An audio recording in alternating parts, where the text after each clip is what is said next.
Oi galera, tudo bom galera? Então galera, eu tô aqui galera hoje pra falar com vocês galera que o vídeo de hoje galera é sobre a Grécia Antiga galera. Por que eu tô falando assim galera? Eu não giro bem da cabeça galera. Bom dia, ou boa tarde, ou boa noite. Oi gente, tudo bom com vocês? Tudo bom? Então, o tema de hoje vai ser sobre Grécia Antiga. Só que Grécia Antiga é um assunto muito extenso, portanto eu vou dividir ele em partes, ok? Vão ser 4 partes, cada vídeo falando sobre um determinado aspecto da Grécia. Vamos lá?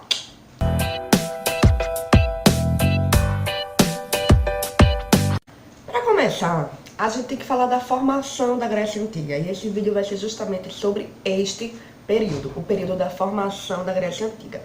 Mas antes de entrar na formação, é preciso saber que a Grécia Antiga ela foi dividida em 5 períodos. Isso porque, justamente por ser um tema muito extenso, os historiadores a dividiram em 5 períodos.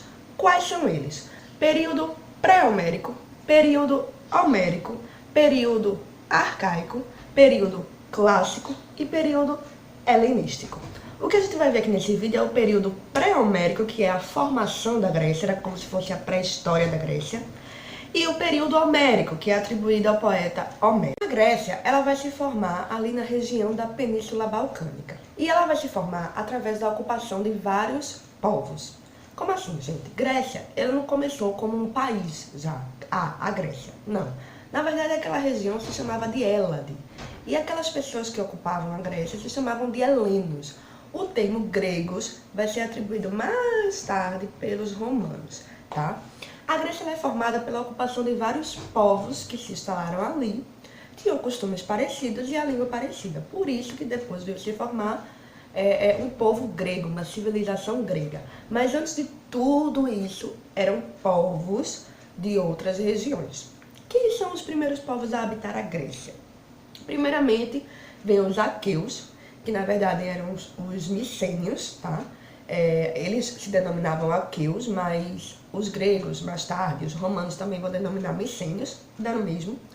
E os cretenses. É tanto que o período pré-homérico, ele é caracterizado também como período creto-micênico, por causa dessa ocupação desses primeiros povos. Depois, chega também para concluir aí, né, outros povos, que são os jônios e os eólios. Beleza. Então eu tenho aqueus, ou micênios, cretenses, jônios e eólios. Esses povos viveram meio que pacificamente entre si. Tudo bem, estavam lá na santa paz de Deus, aí, galera, beleza, tu faz o teu, eu faço o meu, a gente vive em paz. Tudo bem? Tudo bem. Até que chegou um povo não tão pacífico assim, que eram os dórios. Esse povo dório era o povo que mais tarde iria originar a cidade de Esparta, aquela que é bem conhecida por ser uma cidade-estado bem guerreira, que só pensava em jorrar sangue. Então, esse povo já tinha essa característica, né? Os dórios já tinham essa característica que era de guerrear, de ser militar, de querer ser brigão mesmo. Chegavam mandando e mantendo pau em todo mundo. E foi isso que aconteceu. Os dórios chegaram lá para ocupar também aquela região e aí já não se deram tão bem com os povos que habitavam anteriormente, que eram os jônios, eólios, aqueles e aí por diante. Aí tudo bem. Partindo desse pressuposto, a gente vai ter como característica desses períodos aí as comunidades gentílicas. Sim, vai começar agora a formar comunidades gentílicas. Como é que se formavam as comunidades gentílicas? Primeiramente é o seguinte, há um indivíduo, uma pessoinha só, um indivíduo, né? A junção desses indivíduos iriam formar os genos, que era uma característica da comunidade gentílica. O que caracterizava esses genos? Primeiramente, era um grupo de pessoas que eram como se fossem familiares, e aí esses grupos teriam um pater, né? O líder do grupo, que seria chamado de pater, ou seja, o patriarca da família. Só que esse pater, ele não ia ter privilégios, e as coisas iam ser bem divididas, inclusive as tarefas também iam ser bem divididas. Havia, resumindo, uma igualdade social, né?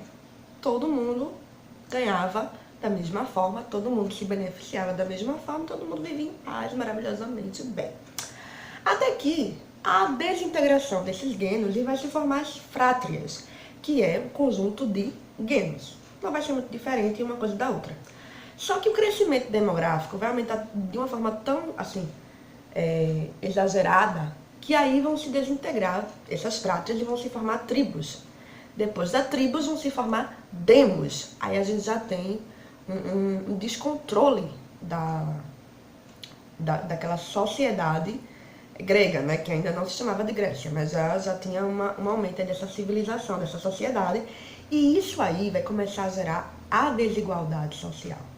Então, isso vai gerar desintegração das comunidades gentílicas, e é quando a gente vai ter o surgimento da polis grega, ou das chamadas cidades-estados, que eram chamadas assim, né, tinham como característica o quê?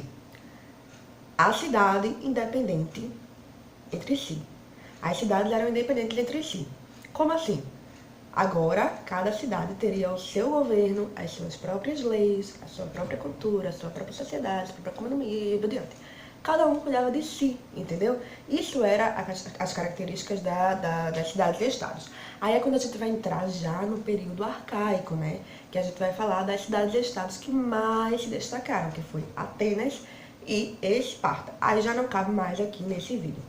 Mas voltando, para finalizar, o período homérico, né? O que caracterizou também o período homérico, além das comunidades gentílicas? O período que foi atribuído ao poeta Homero. Claro, gente, por quê? Porque se não fosse o poeta Homero, a gente não teria registros do que se aconteceu nessa época. Porém, o registro é um registro que, né, mitológico, é aquele registro que se indaga ainda muita coisa. Porque Homero, ele viveu mais ou menos 400 anos depois do período homérico, do período que ele citou, que foi a Ilíada e a Odisseia. As obras de Homero mais conhecidas foi a Ilíada e a Odisseia. A Ilíada tratava sobre os últimos acontecimentos da Guerra de Troia. E a Odisseia tratava sobre as aventuras do herói Odisseu, né? Que em Roma se chamava Ulisses, e na Grécia Odisseu. Só que essas histórias fica muito a se questionar justamente por isso, por Homero ter vivido 400 anos depois dessa época, né? E fora que não havia registros escritos, eram registros passados de forma oral, de geração para geração. Mas, né, apesar de ser mitologia ou não, de muita coisa ser questionada ou não, Homero entrou para uma herança cultural aí, entrou para a história, trazendo a história da Ilíada e a história da Odisseia, que eu vou falar rapidamente aqui sobre cada uma. A Ilíada, ela vai retratar a Guerra de Troia, na verdade, os últimos acontecimentos da Guerra de Troia. Uma das maiores histórias de amor e uma das maiores guerras épicas da história. Uma história sobre deuses e heróis, sobre o maior guerreiro do mundo e a mulher mais linda. É a história do cavalo de Troia, e 1000 navios. Mas quanto disto é verdade? A Guerra de Troia realmente aconteceu? E que segredos se escondem sob essas colinas, a oeste da Turquia? Essa poderia ser a cidade perdida de Troia? A Guerra de Troia se deu pelo seguinte, a história mitológica é a seguinte. O rei Menelau, que era o rei da Grécia, era casado com a rainha Helena. E aí surge o mito de que o príncipe Paris, que era o príncipe de Troia, ele se apaixona, em determinada viagem, ele se apaixona pela rainha Helena. E aí ele rapta a Helena. Na verdade, há duas versões. Uma é de que ele rapta a Helena e a segunda é de que a Helena também se apaixona por ele e vai por vontade própria. A questão é que a Helena vai para Troia. E o rei Menelau fica furioso, né? Olha, minha mulher, cacete, vai daqui. Aí ele vai e declara guerra. Que isso? É guerra. Aí entra o conflito entre gregos e persas. É a chamada Guerra de Troia. É a história de duas grandes civilizações. Os gregos, regidos pelo rei Agamenon, e os troianos, regidos pelo rei Príamo. É a história de como Paris, um príncipe troiano, foge com Helena, uma rainha grega. E por roubar a rainha, vai pagar um preço alto. Nessa Nessa Guerra de Troia a gente vai ter vários destaques, né, heróis gregos, que vocês vão entender mais tarde lá pelo último vídeo. Essa questão dos heróis gregos, né, que eram considerados semideuses, porque eram filhos de deuses com humanos. E eles se destacam muito nas histórias gregas porque eles fazem grandes feitos na guerra, destroem grandes monstros mitológicos, né? Os gregos cercam Troia por 10 anos, mas não conseguem transpor suas muralhas. Os mais famosos guerreiros, Aquiles da Grécia e Heitor de Troia, travam um combate mortal. Heitor é morto, mas a muralha está intacta. Aí começa a guerra, e o interessante da guerra, além desse início, né, mitológico, é o desfecho dele, porque ele também deixa uma herança no mundo ocidental que a gente vive.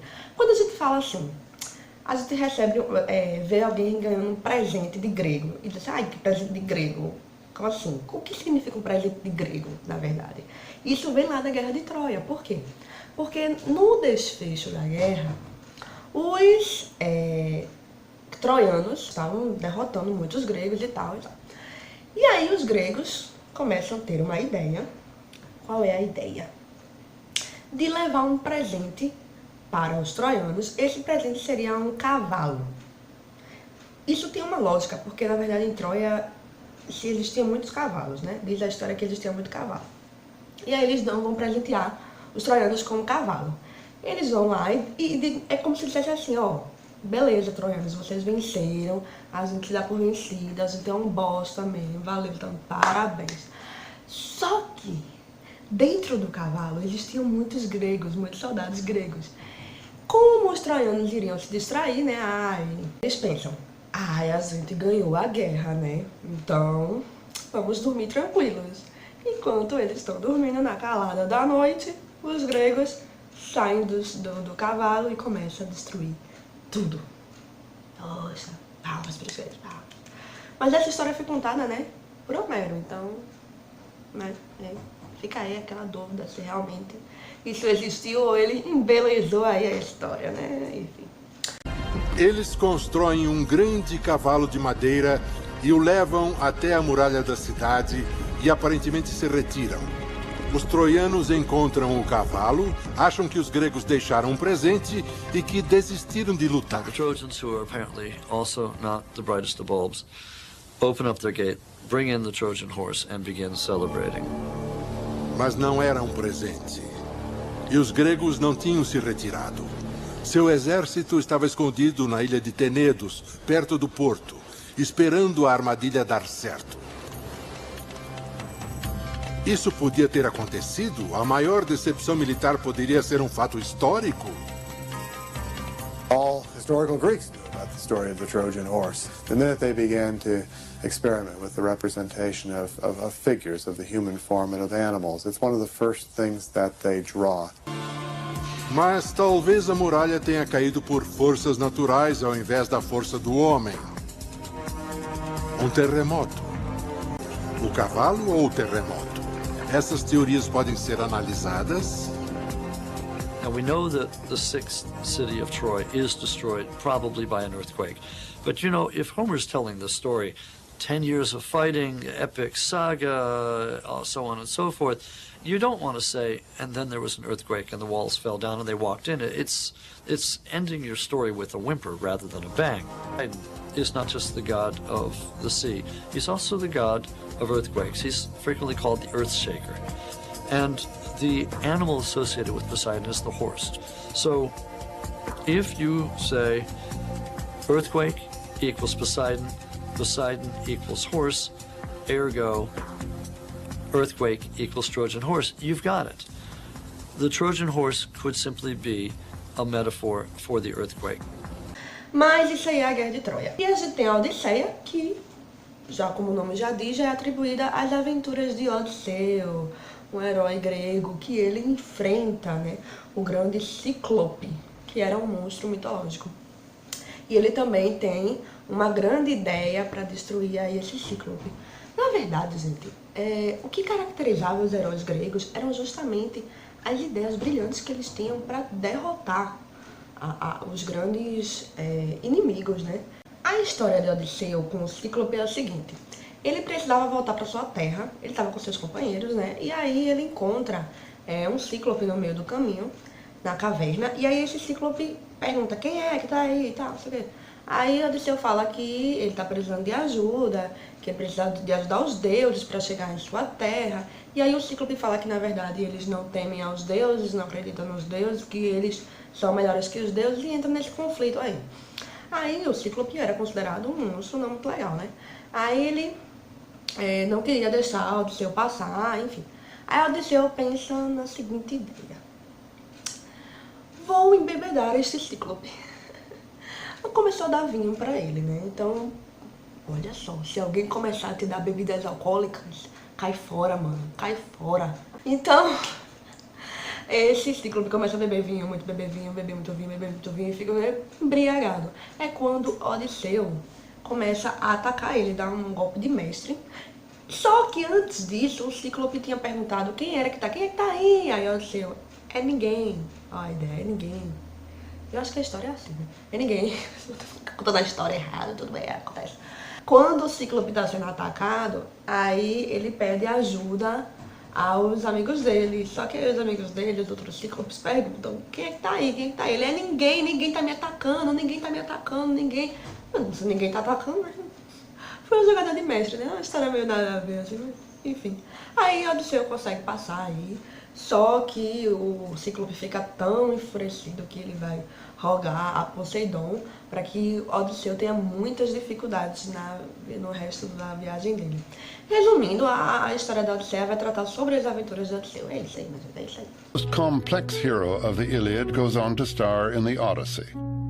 Odysseus, whom the Romans called Ulysses, was a different kind of hero.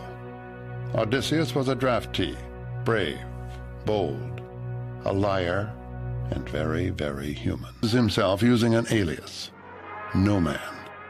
This witty AKA protects Odysseus, though not all of his men. Instead of having dinner served as they expected, some of them are served as the main course. Então, a gente fecha esse vídeo com essa parte aqui, né? E no próximo vídeo a gente vai falar sobre o período arcaico, que é o surgimento da polis grega ou das cidades-estados, e vai falar sobre Atenas e Esparta, diferenciar cada uma, que eram bem diferentes, e como é que viviam aqueles povos, beleza? Se gostou desse vídeo, curte, compartilha se quiser, né? Sei lá. E se não é inscrito, se inscreve. Se inscreve, abestado. Se inscreve. Tchau. Fui.